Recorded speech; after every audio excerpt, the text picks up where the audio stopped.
Promotion అడిగితే రాదు, performance చూపిస్తేనే వస్తుంది. ఈ రోజుల్లో ప్రమోషన్ ఎప్పుడు వస్తుంది అని చాలామంది అడుగుతారు. కానీ నేను పనిచేసిన యురేకా ఫోర్బ్స్లో ఒక రూల్ ఉండేది. ప్రమోషన్ కోసం అడగాల్సిన అవసరం లేదు. మీ టాలెంట్, మీ పర్ఫార్మెన్స్ మాట్లాడాలి.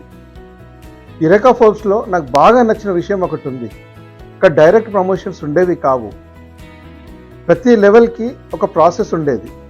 సుమారు 6 నెలలు సేల్స్ పర్ఫార్మెన్స్ అంటే డిసిగ్నేషన్ కోసం లాబీ చేయడం కాదు, నంబర్స్తో ప్రూవ్ చేసుకోవాలి. ఇంకో ఇంట్రెస్టింగ్ సిస్టమ్ కూడా ఉండేది. కొత్తగా జాయిన్ అయిన ఫ్రెషర్స్ని వెంటనే ఒంటరిగా ఫీల్డ్కి పంపేవారు కాదు.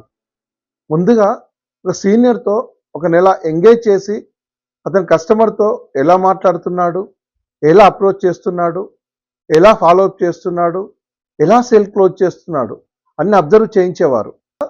ఇండివిజువల్ పర్ఫార్మెన్స్, ఎందుకంటే అక్కడ ఒక ముఖ్యమైన బిలీఫ్ ఉండేది.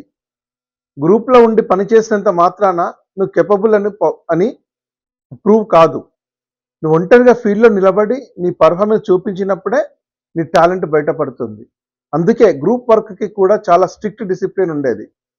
అది నాకు గొప్ప లెసన్ నేర్పింది. మొదట లర్న్ ఫ్రమ్ సీనియర్, తర్వాత స్టాండ్ ఆన్ యువర్ ఓన్, తర్వాత ప్రూవ్ యువర్ పర్ఫార్మెన్స్. కెరీర్లో షార్ట్ కట్స్ పొజిషన్స్ రావచ్చు, కానీ లాంగ్ టర్మ్ గ్రోత్ మాత్రం టాలెంట్, డిసిప్లిన్, పర్ఫార్మెన్స్తోనే వస్తుంది. మీరు ప్రమోషన్ కోసం ఎదురు చూడకండి. మీ పర్ఫార్మెన్స్ అంత స్ట్రాంగ్ చేయండి. ప్రమోషన్ మిమ్మల్ని వెతుక్కుంటూ రావాలి.